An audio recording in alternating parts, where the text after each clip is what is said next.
Bonjour à tous, aujourd'hui un petit tuto pour mettre à la longueur ce genre de bracelet officiel Seiko qui utilise une technique un petit peu particulière de pin and collar, autrement dit une goupille avec une sorte de collier. Alors je vais juste prendre une petite loupe oculaire pour vous montrer le bon côté pour faire les choses. Donc, hop, si j'arrive à viser, on regarde à l'intérieur du trou, on s'aperçoit qu'ici on voit effectivement la goupille et le collier autour. Donc ça, c'est le bon côté pour le pousser. De l'autre côté, ça c'est peut-être là. De l'autre côté, il est où? On voit juste de l'autre côté la goupille. Donc c'est bien à partir du côté où on voit le collier qu'on va devoir le sortir pour le mettre à la bonne distance. Donc, pour ça, j'utilise un petit chasse-goupille très simple qui lui est très très fin et du coup va se mettre à l'intérieur du collier et va chasser la goupille. Donc c'est parti. Hop. Là, si je pousse,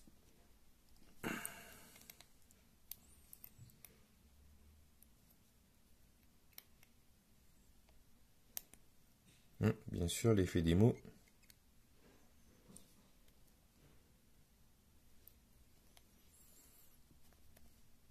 Voilà. Non, je me suis encore planté la goupille. Donc ici, on s'aperçoit que sur... Hop, faut que je fasse le point. On a bien le petit collier qui s'est enfilé sur mon outil. Donc là, je le sors avec les ongles. Attention à pas le paumer. Je ne fais pas encore. Alors quand je n'y arrive pas, j'utilise un petit outil pour retirer les mailles métal. Les pompes. C'est encore bien enquillé lui. Voilà, je l'ai. Donc c'est vraiment minuscule. De l'autre côté, la goupille est prête à être enlevée. Bien sûr, effet démo, c'est pareil. Non, c'est bon, là voilà. Voici donc la technique pour le sortir. Là, on a bien les deux maillons qui sont désolidarisés. Alors, pour le remettre, on s'aperçoit qu'il y a une flèche. Hop. Donc, moi, comment je fais? Ce que j'ai trouvé hier, j'utilise en fait tout simplement un autre chasse-goupille, mais plus épais, sur lequel le collier ne peut pas se mettre.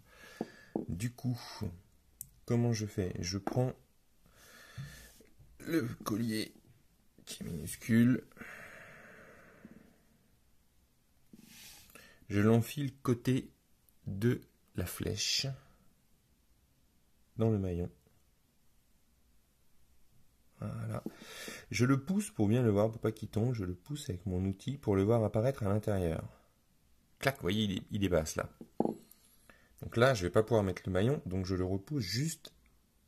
Voilà, là il dépasse plus. Mais il est juste à l'entrée. Je mets mon maillon. Le truc le plus difficile, je trouve, avec ces bracelets, c'est que les maillons sont pas très bien alignés de base sans la goupille. C'est ça qui, du coup, fait qu'on appuie souvent comme un sourd, alors que, vous voyez, là par exemple, il ne rentrait pas. Donc là, je vais pousser jusqu'à... Là, ici, ma goupille, elle arrive pile là. Donc là, c'est là où souvent on appuie pour rien. Voilà, là, elle est enfilée. Grâce à ce chasse-goupille qui est plus épais sur lequel mon collier ne pourra pas s'enfiler, je peux le tenir.